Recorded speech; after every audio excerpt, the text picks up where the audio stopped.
الحمد للہ رب العالمین والصلاة والسلام علی سید الانبیاء والمرسلین اما بعد فاعوذ باللہ من الشیطان الرجیم بسم اللہ الرحمن الرحیم الصلاة والسلام علیک یا رسول اللہ وعلی آلک واصحابک یا حبیب اللہ الصلاة والسلام علیک یا نبی اللہ وعلی آلک واصحابک یا نور اللہ۔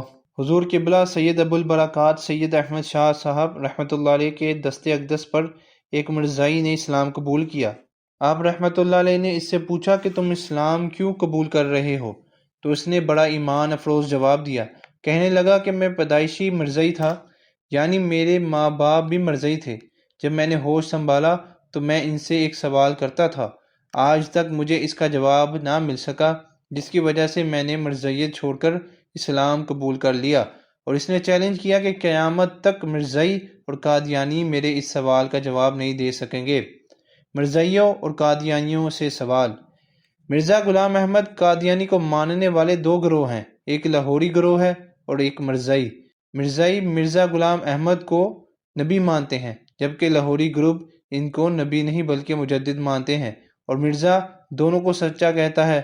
اور ایک طرف تو کہتا ہے کہ جو مجھے نبی نہ مانے وہ کتے اور خنزیر کی اولاد میں سے ہیں، جبکہ ان کا بھائی ان پر ایمان نہیں لایا تھا۔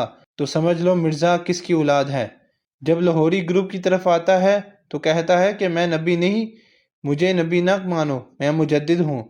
نو مسلم نے کہا کہ اگر مرزا کو نبی مانے تو مجدد کی طرف سے جھوٹے پڑتے ہیں، اور اگر مجدد مانے تو نبی کی طرف سے جھوٹے پڑتے ہیں، تو جھوٹا نہ نبی ہو سکتا ہے نہ مجدد۔